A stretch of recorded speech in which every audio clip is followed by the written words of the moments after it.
Rise. Morning. Please join.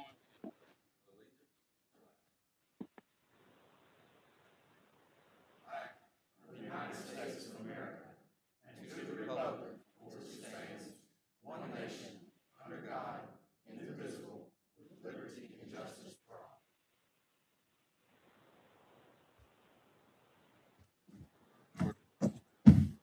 Commissioner Presley.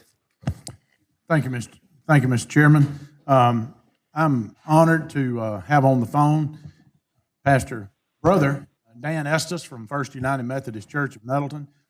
While he'll be praying for us this morning, you pray for him because he's my pastor. And Brother Dan. Good morning. Let us pray.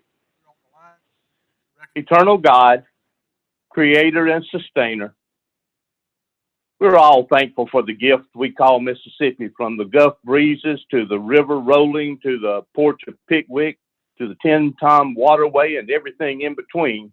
We are a richly blessed people.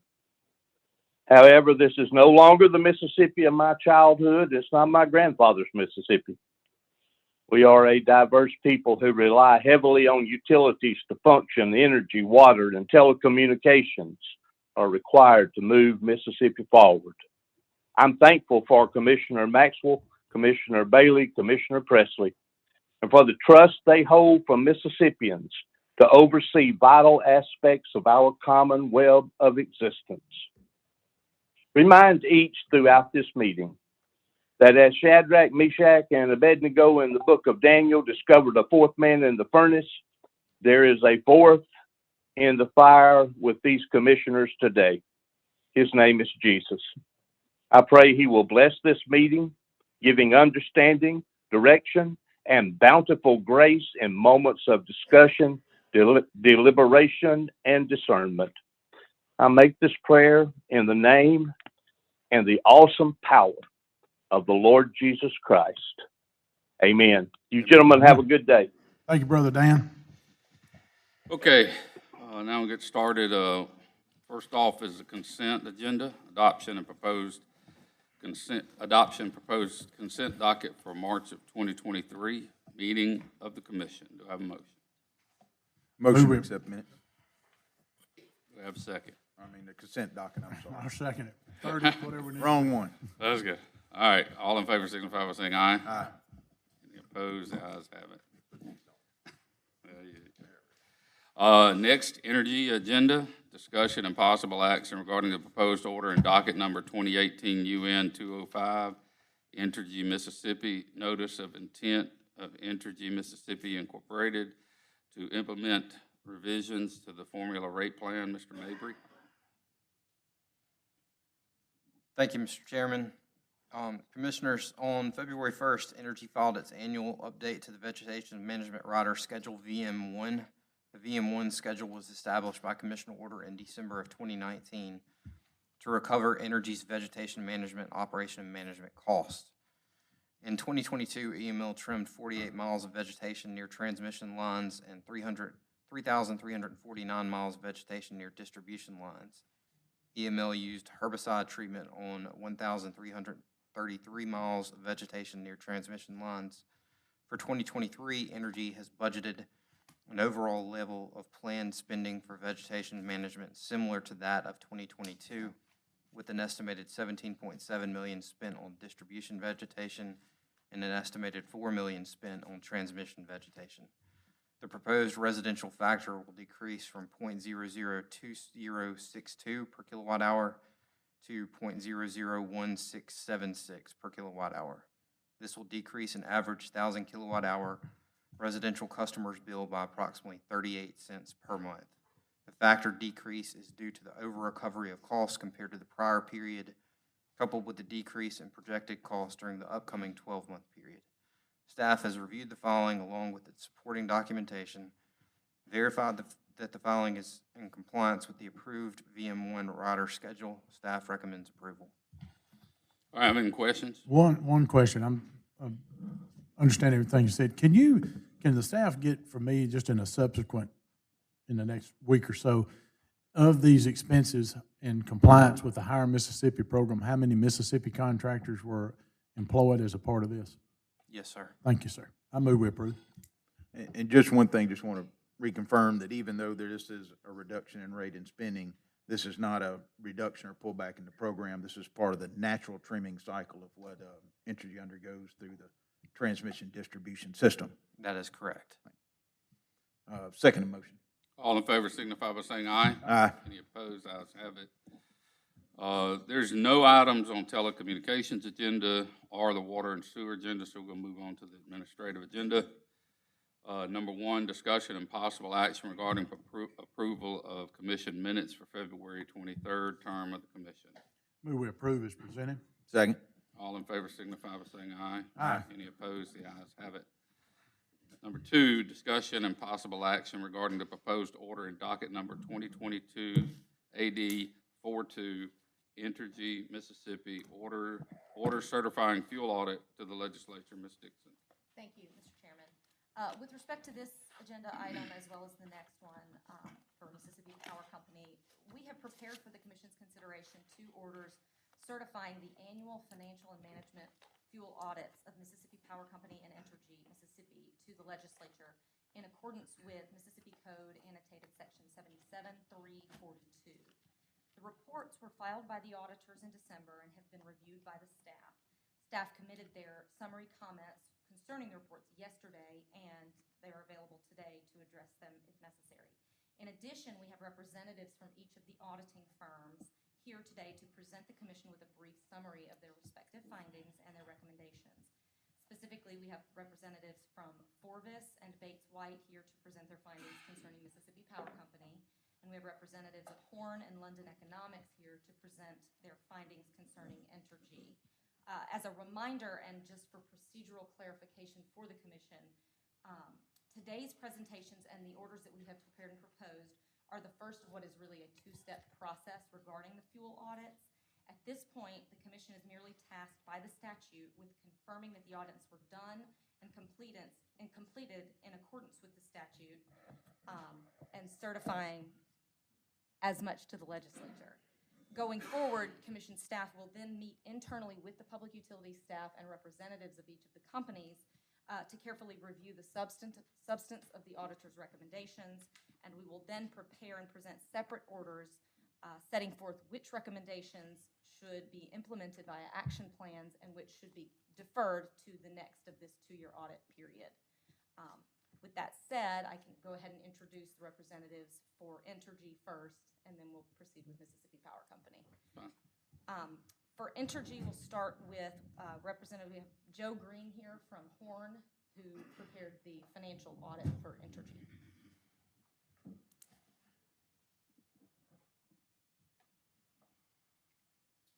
Thanks, Lauren. Can everybody hear me okay? Thanks again for the opportunities to serve the commission. It's obviously it's an honor and a privilege to be able to serve in this role. Our responsibilities are covered under the financial audit procedures of the commissioner's orders, specifically determination of whether fuel and purchased energy costs were properly identified and recorded in the appropriate system of accounts. Our audit plan was developed and executed with a report delivered December 16th. As it relates to our timeline began in August of 22 with meetings internally at Horn and with Entergy to develop our risk assessment and audit plan. The completion of our audit plan specifically was done in August. We made initial transaction testing samples for the first 10 months of the year and completed those in October. The completion and testing for the last 2 months of the period occurred in October and November, with us wrapping up our procedures and ultimately reporting in December, as previously mentioned. We experienced no delays as it relates to data requests during the process. There were no contentious matters discussed with energy management during the engagement. And again, it's based on our audit procedures performed. We issued an audit opinion stating that, in our opinion, the fuel and purchased energy costs were recorded appropriately in accordance with the Mississippi Code. That is a very, very high-level summary of our audit and the procedures performed. I'm certainly available to answer any questions that you may have. You made any questions? No questions, thank you. Thank you again. And next, we have Marie Fagan here on behalf of London Economics, who performed the procurement audit for Entergy. Well, good morning, Your Honors, and thank you for the opportunity to appear and to be of service to the Commission staff and the Commission. I also wanted to thank Entergy and EMI staff for their kind cooperation in the audit, the management performance audit. And overall, as in previous years, London Economics found that the processes, procedures, and oversight at EMI and Entergy are thorough and professional, as befits a large established organization. We do have 16 findings which are associated with recommendations for the audit period. In addition, we were assigned to follow up with 10 recommendations identified in the previous audit, for which it was determined that the auditor should monitor EML. So to make my remarks as concise as possible, I'll refer to the 10 LEI findings and recommendations by topic, and as we come to topics where there were previous recommendations, we'll cover them there so it can be more concise. So we've got 8 categories of findings, and the first is plant operations. We found that EML's power generation group is well organized and adequately staffed, and procedures are well documented. But we observed that some plant operations warrant further review, so we had 5 findings. Independence Unit 2 had been on an extended forced D rate, which was continuing through December after the audit period, and we will monitor this in the next audit to confirm whether performance improves and plant can be operated at full capacity. And second, we observed a relatively high maintenance backlog at one of the units, which worsened during the audit period, and we believe Entergy should determine an acceptable level of backlog and then prioritize maintenance. Third, we observed an increasing maintenance backlog at another unit, and of course, we feel EML should seek to reduce this backlog. Fourth, for a third unit, we felt EML should seek to identify areas of improvement to reduce frequency of unplanned outages. And fifth, the availability and forced outage rates at 2 units compared least favorably to NERC industry averages compared to the other EML units, and we felt EML should investigate whether it's cost-effective to implement measures to return the units to operating within industry averages, and we'll monitor this in the next audit. The previous auditor had 3 recommendations relative to plant operations, one that London Economics was required to follow up on. One is that Entergy should analyze below-average performance of certain generating stations for areas of improvement, and we found that EML did report improved availability for most of the plants, with a couple of exceptions. Second, the auditor noted that Entergy should review the management of maintenance contractors and the work quality, and they did report processes in place to do that, as we mentioned in the audit. And third, that Entergy should establish and execute a plan for bringing maintenance performance into conformity with plans and schedules. And as I mentioned before, we did find an ongoing maintenance backlog. The second audit area was MISO operations, and we noted there were 3 aspects of Entergy's participation in the MISO markets that we expect to follow up in the next audit. It was an unusual year for MISO, and not just for Entergy, in that there were coal shortages across the MISO footprint. So there was a conservation strategy at many coal plants, not just at Entergy's. Because of this, we couldn't accurately assess some of the recommendations from the previous audit having to do with plant dispatch, but we will do that in the next audit. Our second recommendation is that Entergy should monitor the appropriateness of its auction revenue rights nomination strategy especially for several of the plants. We generally agree with their strategy, and part of this recommendation is in confidential information, but we'll continue to monitor it. The previous auditor had one recommendation relative to MISO operations, which is that Entergy should change the day-ahead offer strategy for independents. But because there was such an unusual year last year with coal shortages, there were changes to the dispatch strategy, but not in the way the previous auditor imagined that it would happen. So it's something we'll look at next year as well. Third area is in coal procurement. We found that the coal contracts reflect market awareness and prudency, but generally coal burn forecasts are significantly different from actual burn. We had two recommendations, and one had to do with the 2021 coal RFP, and it covers confidential information. And the second one had to do with improving the accuracy of the coal burn forecast. And in addition, there were two recommendations from the previous auditor relative to coal procurement. The auditor recommended that Entergy perform a more robust and risk-based analysis of forecasted coal requirements and inventory costs, and had some more specific suggestions there. And we didn't see that Entergy had done this. And the second recommendation was that the auditor, that would be us this time, examine the coal supply commitments made in August 2021, and we did, and that's covered in the audit report. The fourth category is coal inventory management.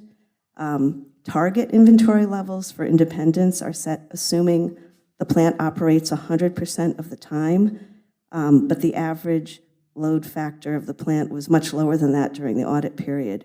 So we recommend that Entergy review the target inventory level at the plant.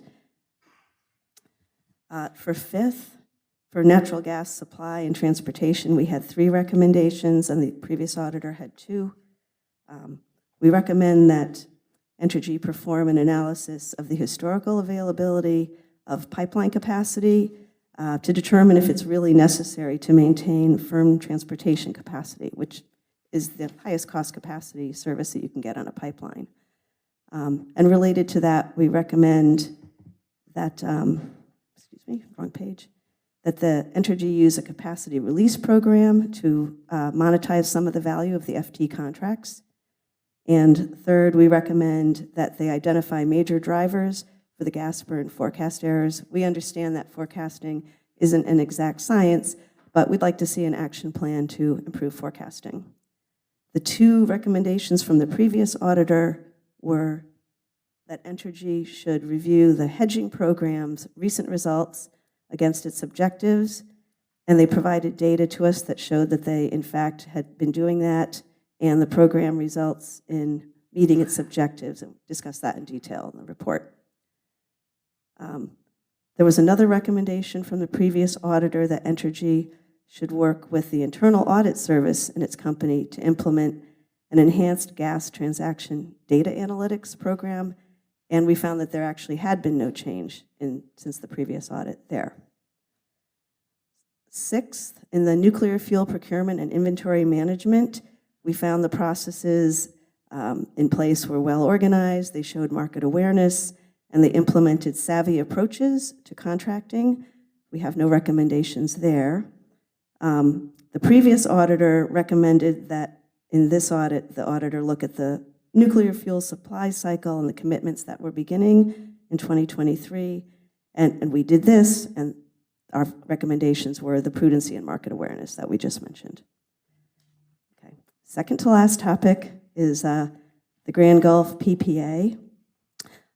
We found that the plant had been on forced outage for an extended period of time during the summer months, which represents a lost opportunity to earn market revenues to offset the cost of the PPA.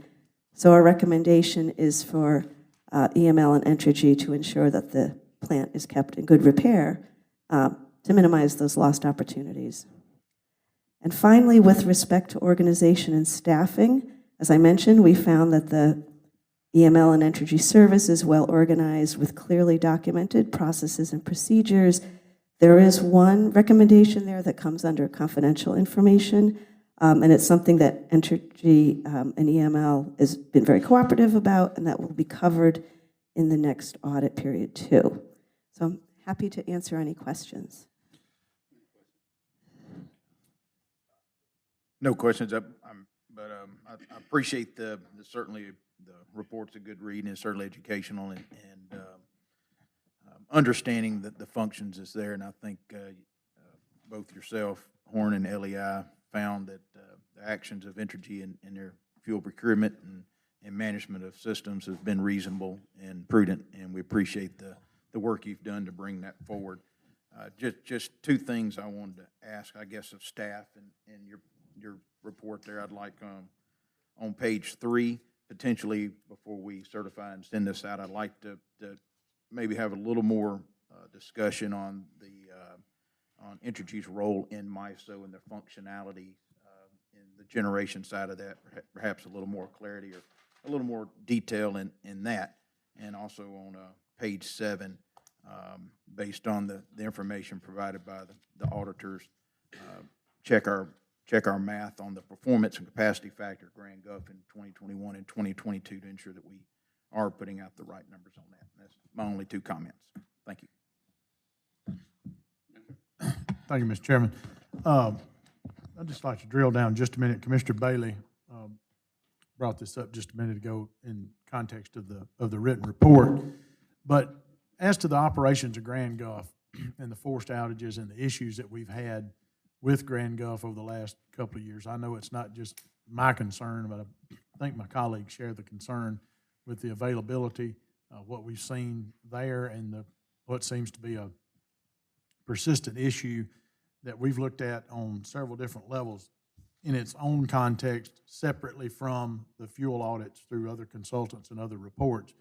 But if you could encapsulate for the commission, not putting you in the role of a school teacher, but if you had a grade book and you had to give a grade as to the operations of Grand Gulf, the appropriateness of maintenance, the things that led to the outages, could you just encapsulate for us what kind of marks you would give the company related to that? Well, we didn't do a flat-out comparison across all the operations of nuclear plants in the United States, so it wouldn't really be possible to grade on a curve, to take the analogy. But the plant is a PPA. It's billed to the customers, and the more that it runs, the more cost-effective the power will be to the customer. Well, I don't disagree with that. Yeah, I was going to say you ought to be in politics. That sounds like a good political answer. I'm going to use that. No, I'm playing. I'm picking at you. It's just of great concern when we went through a couple of years ago the threat of rolling blackouts during a winter storm. Then, of course, we've had some issues in this past year. It's just, I don't feel that, and I want to make sure, are we on a first year of a 2-year contract with them, or on the last year? Okay. So here's my request. I won't be up here next year. Somebody else will be in this seat, but I guess I might as well make this request now then, right, to get it done.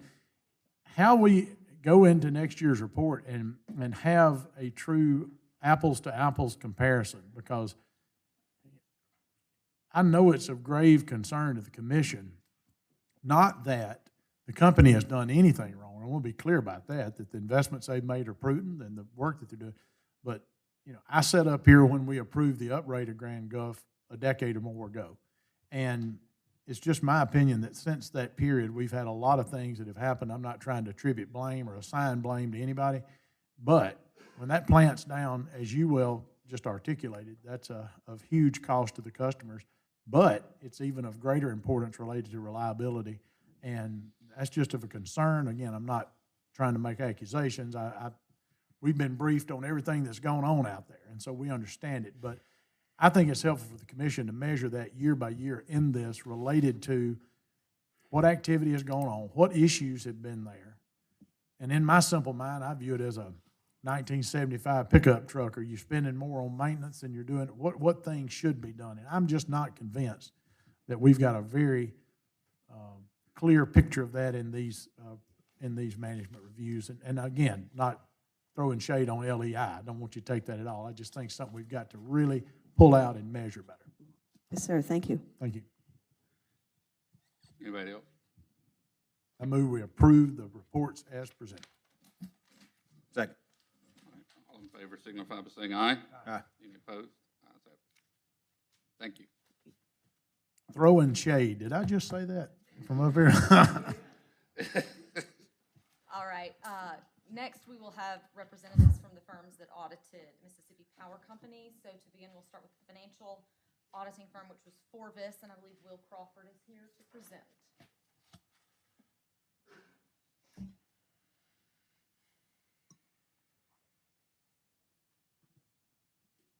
Commissioner, staff, thank you for the opportunity to visit with you a little bit today. We conducted the financial audit on the fuel clause and the fuel schedules for Mississippi Power Company. This was our first year in a contract, and we originally did the fuel audits back in 2017 and 2018, so we rolled back into that role and appreciate that opportunity.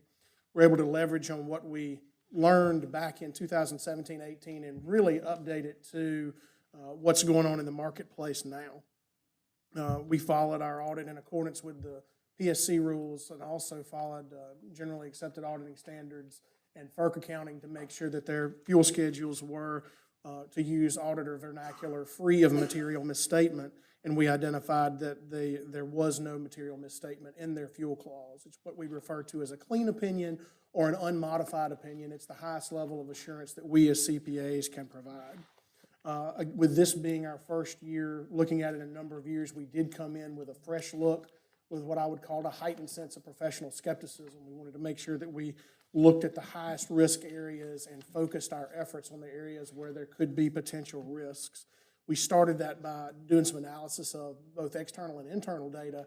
Focusing on external data included the number of heating and cooling degree days in a given year, month by month, quarter by quarter, and also following what the market was doing from a natural gas standpoint. In 2000, the period under audit, what would be fiscal year 2022, was volatile would be a understatement of what the natural gas market did during that period. So we used that internal and external data to develop expectations and then approached it from really three different ways that we conducted our audit. The first of which was an evaluation of internal controls, of both the design and the effectiveness of those controls, where we actually dug into the procedures and processes and checks and balances that Mississippi Power had in place to make sure that they were functioning as they were supposed to. We performed a number of what we call predictive substantive analytics to evaluate did the fuel cost, did things move in the direction that we expected them to? Did the results make sense? For lack of a better term, looking at the forest instead of the trees. And then to make sure that we looked at the trees, we did substantive detail testing through a number of ways, one of which was detailed sampling. Again, our reports are what we refer to as a clean opinion or an unmodified opinion. Our procedures began in August when the commission selected us and contracts were ultimately approved. And those procedures ran concurrently through the end of November, 1st of December, when we actually issued the final reports. I will say that one unique item, we do issue two deliverables as a part of our audit. One is the actual fuel clause audit itself that has the numbers and footnotes and opinion with it. The other is a management letter that's addressed to Mississippi Power but provided to the commission as well and to the staff, where we would include other recommendations that may not rise to the level of material matters. I'm pleased to report that there were no matters reported therein. What that letter says is less important than what that letter does not say. One thing that letter does mention, though, that created some, what I would call, again, a heightened professional skepticism and some more detailed work that we did. Mississippi Power Company did change accounting systems mid-year. So they had the appropriate, from our testing and our analysis, the appropriate checks and balances and processes in place to provide us information from both old system and new system, and we had full cooperation from their staff in helping us through some of those issues because they knew where to get information from the old system and the new system. We had to work together to create some reports and things, but we really got full cooperation from them. And in a little bit of a shortened window because we weren't able to get started until August. They were able to provide us everything in a timely manner. Mr. Chairman, Commissioners, that concludes my prepared remarks. I would love to entertain any questions that you may have. No further questions. Thank you so much. Thank you. Thank you. And finally, we have Vincent Musco here from the firm of Bates White. They performed the procurement audit and review of Mississippi Power. Good morning, Mr. Chairman, Commissioners, staff. My name is Vincent Musco. I'm a partner at Bates White Economic Consulting. Bates White was retained by the Commission to conduct a management and procurement review audit of fuel and purchase power by Mississippi Power Company for the period October 1, 2021 through September 30, 2022. Our audit scope included an assessment of Mississippi Power's practices for economical purchase and use of fuel and electric energy, as well as assessment of relevant contract terms and conditions, and any variation from those terms. Our audit reviewed several aspects of Mississippi Power's relevant operations, including its organization, staffing, and internal controls, its purchase and inventory management of coal, its purchase and supply management of natural gas, its power plant performance and fleet operations, and its energy trading operations. Our audit identified no major concerns regarding Mississippi Power's results for the audit period. Our audit did identify several areas for improvement, and as such, we provided a series of recommendations for Mississippi Power and the Commission to consider. Regarding coal, we recommended that Mississippi Power revisit its target inventories to account for Gulf Power's exit from the Southern Company Services Power Pool. We also recommended that Mississippi Power enhance its evaluation and contracting practices to account for supply flexibility options offered by suppliers in competitive solicitations conducted on Mississippi Power's behalf. Regarding natural gas, we recommended certain enhancements to Mississippi Power's invoicing practices to enhance transparency. Regarding power plant performance and fleet operations, we recommended that Mississippi Power investigate the cause of changes in calculated heat rates observed during the audit period, and that Mississippi Power monitor those heat rates into the next audit. Lastly, and in light of our finding that multiple Mississippi Power generating units were designated as must-run units during many hours of the audit period, we also recommended that Mississippi Power study the costs associated with the designation of certain of its units as must-run, identify the reasons and benefits for the must-run status, and potentially assess if must-run costs are fairly allocated across pool members. Finally, I'd note that staff at Mississippi Power and Southern Company Services were responsive and professional throughout the engagement, and we appreciated their cooperation as we appreciate the opportunity to conduct this important work and appear here today. I'm happy to answer any questions you may have. I move we approve. What? Oh, I got one. Sorry. That's all right. I want to ask you just a quick question. Do you see diversity in fuel choice as important to proper and prudent operations? I think for the scope of our audit, we're focused on the fleet as is and making sure that Mississippi Power and Southern Company Services are engaging in practices that are driving the most economic and efficient outcomes related to that fuel mix. Well, let me ask you, would you agree that there is an added price risk when utilities don't diversify their fuel choices and fuel options? Again, I think that's from the scope of our audit, we're not looking at how the resource mix for the utility has evolved through time. We take that as given. we're focused on, you know, given that mix, given those four corners, how are those operations carried out? And we also look at, you know, the utilities' approach to hedging exposure to the individual fuels and services that are necessary to power that fleet. Okay, thank you. I have no further questions. Move we approve both reports. I guess just one thing, when you talk about the must-run designations on some of these in your recommendation, are you asking MPCO to conduct an internal study or evaluation and report it back to the auditors? Or are you recommending the commission implement or execute such action? We're recommending that MPCO do an internal Okay. review. Appreciate it. I move we approve and transmit the reports to the legislature. Second. All in favor signify by saying aye. Aye. Any opposed? Ayes have it.